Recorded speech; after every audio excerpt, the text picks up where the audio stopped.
If you're watching this alone tonight, you might want to turn on an extra light. Tonight we're talking about a house so notorious it has a reputation for remembering those who dared to step inside. This is the story of Rachel and the Wren House.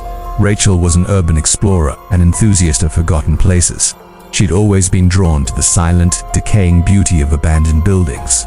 So when she heard the local legends about the Wren House just outside Portland, Oregon, it was like a siren call she couldn't ignore. The townspeople spoke of it in hushed tones, with a mix of fear and reverence.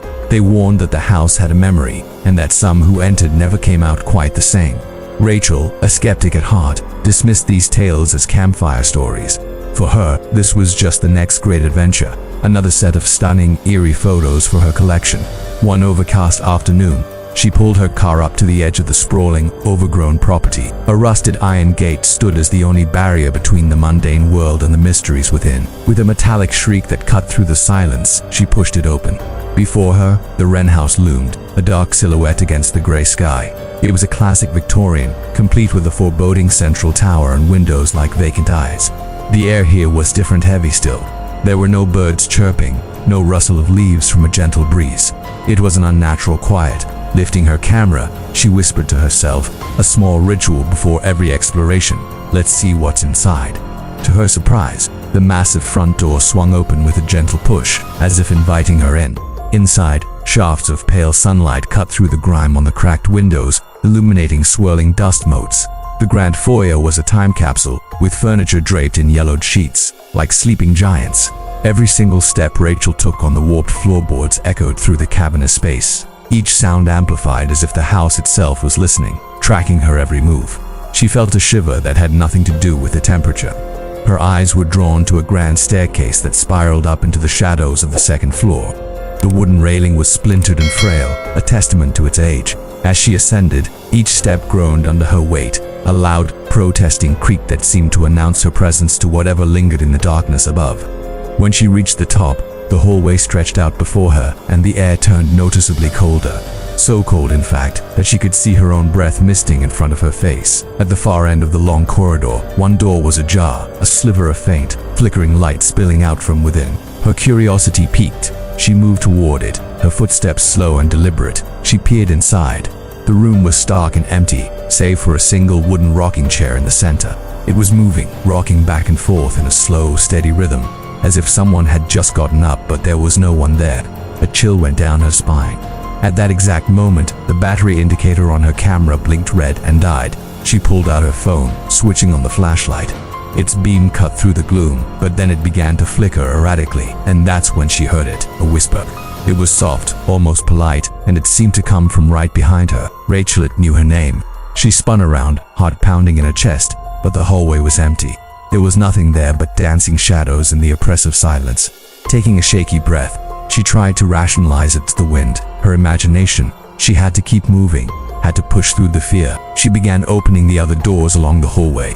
Each room was empty, dusty, and forgotten. But there was something strange about them. The walls were covered in mirrors of all shapes and sizes. As she walked past them, she caught her reflection, but something was wrong. Sometimes, her reflection would lag a fraction of a second behind her movements. Other times, for a terrifying instant, it wouldn't move at all.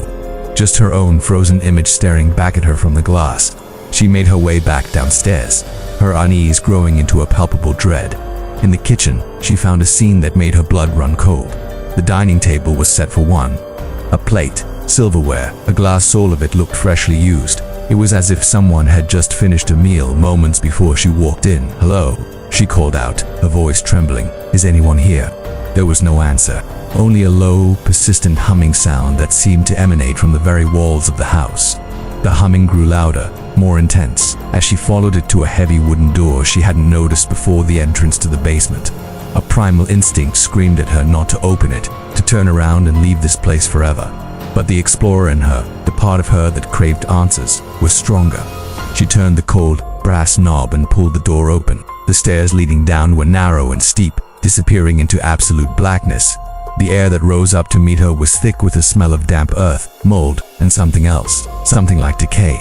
She aimed her flickering phone light down into the abyss. As she took the first step, the beam of light caught something at the bottom of the stairs. A figure. It was tall and impossibly thin, a silhouette of pure shadow, but its eyes glowed with a faint, malevolent light. It didn't move, but she could feel its gaze on her, a physical pressure. She froze on the step, paralyzed by fear. And then it whispered again, the sound now coming from all around her, echoing in the tight stairwell. Stay, stay, stay. In her panic, her phone slipped from her grasp. It tumbled down the stairs, the light extinguishing as it hit the stone floor. The battery was completely drained. She was plunged into total darkness. Terror finally broke her paralysis. Rachel scrambled back up the stairs, but they seemed to stretch on forever, longer than they were before. When she burst back into the main house, the hallway was no longer the one she recognized. It twisted and turned in impossible ways. Doors she had just passed now led to rooms she'd never seen. The geography of the house was shifting, rearranging itself around her. At the end of a new, impossibly long corridor, a small window in the distant tower glowed with a strange light she had seen from the outside. Desperate for an exit, for any sign of the real world, she ran towards it.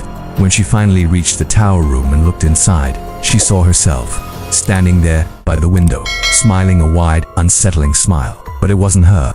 This other Rachel, this doppelganger, moved on its own, turning slowly to face her and giving a small, friendly wave. A scream tore from Rachel's throat. The light in the house flickered violently, and the world around her seemed to warp and distort. Time lost all meaning. She couldn't tell if minutes or hours had passed in the terrifying labyrinth. The next morning, as the sun rose over Portland, neighbors noticed the Wren house was quiet once more. Rachel's car, which had been parked by the gate, was gone. The only trace of her visit was her camera, lying discarded in the overgrown yard. Its battery was dead, and the memory card, when later examined, contained nothing but hours of static. The locals continued to whisper about the Wren house. They say that sometimes, on the darkest nights, if you look up at the windows, you can see the faint figure of a young woman inside. She looks like she's exploring, camera in hand. But they warn you not to get too close, because if you do, she'll see you first and the house. The house will remember you too. Thank you for joining me on this chilling tale. If you enjoyed this story, make sure to hit that like button and subscribe for more explorations into the unknown. Stay safe out there.